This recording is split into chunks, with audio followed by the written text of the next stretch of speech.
how Laci called the mom crying one day, talking about how Scott didn't want kids and how she was just so distraught over that. And then suddenly, 6 months later, here's Laci preggers. And when she asked Laci, well, what happened? She was like, he changed his mind. Everything's fine now. He changed his mind.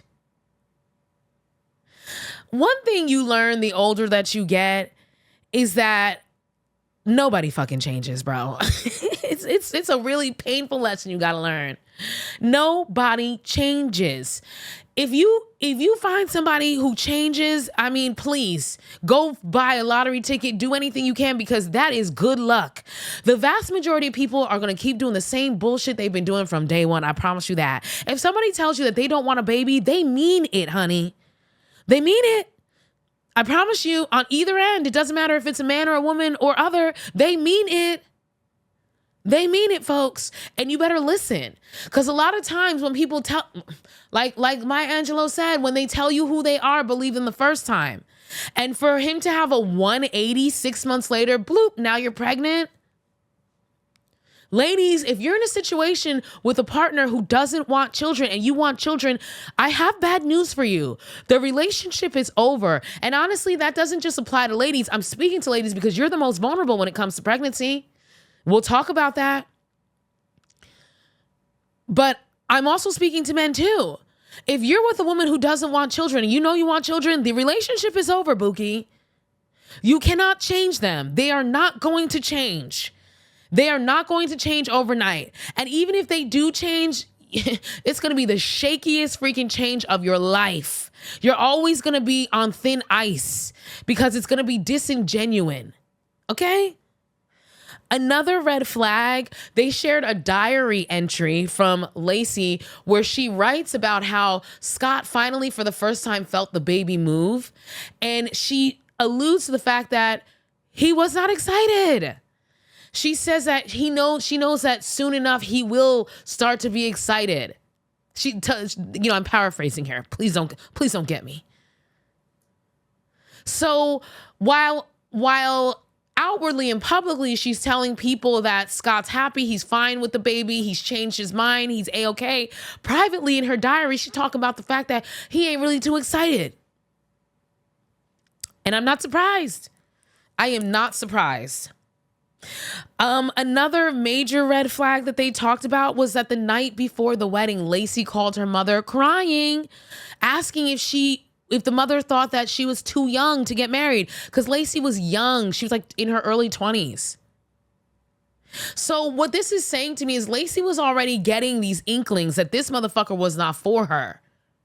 She was already getting her inklings, and this was a cry for help. And the mom said that, she just told her, basically, that's a decision you got to make, Bookie, for yourself, you got to make that for yourself. And I understand, it's tough as a parent to be in that position because adults have to make decisions, especially major life decisions. They have to make them for themselves. And, she talks about later how she realized that now she really listens to her gut, because in those moments she did not listen to her gut with her daughter. So, we see these red flags, and I gotta say, can we have an honest conversation about red flags, folks? Just for a moment.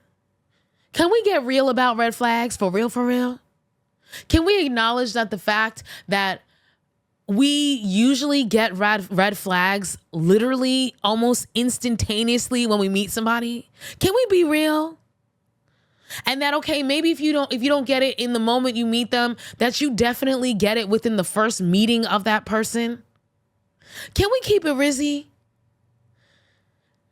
And that instead of us acknowledging it, we choose to ignore it because we don't honor our intuition. We haven't been taught how to honor our intuition. We've been taught, if anything, to question our intuition. Can we keep it real? And if we don't want to say that we don't see the red flags within the first, meeting of that person, we probably see it within the first few weeks of hanging out with that person. Can we keep it real?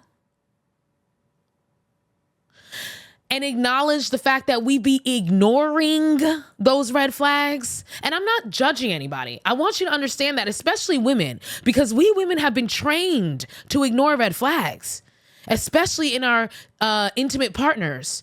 We're taught from day one to give them a second chance, give them multiple chances, let them learn. Boys will be boys. If he hits you, that means he likes you. We get brainwashed by the Disney movies and the rom-coms, those rom-coms where the whole entire storyline is a man treating a woman like shit.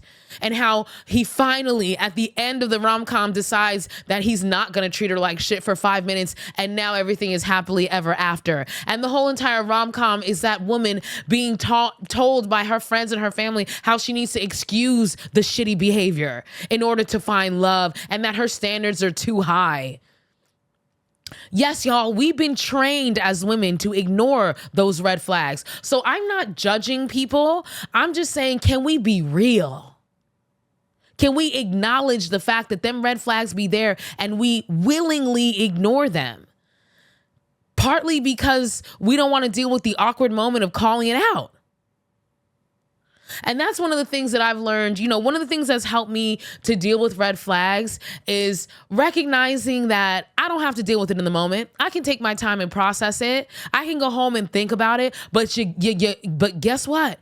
As soon as I acknowledge that it's a red flag, now I have to act on it. And I got to kick that motherfucker to the curb and have the courage to do that. And one of the things that helps me have the courage to do that is to remember that every time you accept a red flag, you're telling the universe that you like that shit and you want more. So what I try to remind myself and to give myself the courage to keep it pushing is that I don't want more of this behavior. I want a motherfucker who's going to treat me the hell right. And as usual, I always have patience with myself because progress doesn't happen overnight and practice makes progress. Back to the documentary. Another thing that really, really stuck out to me was the timeline of the boat, y'all.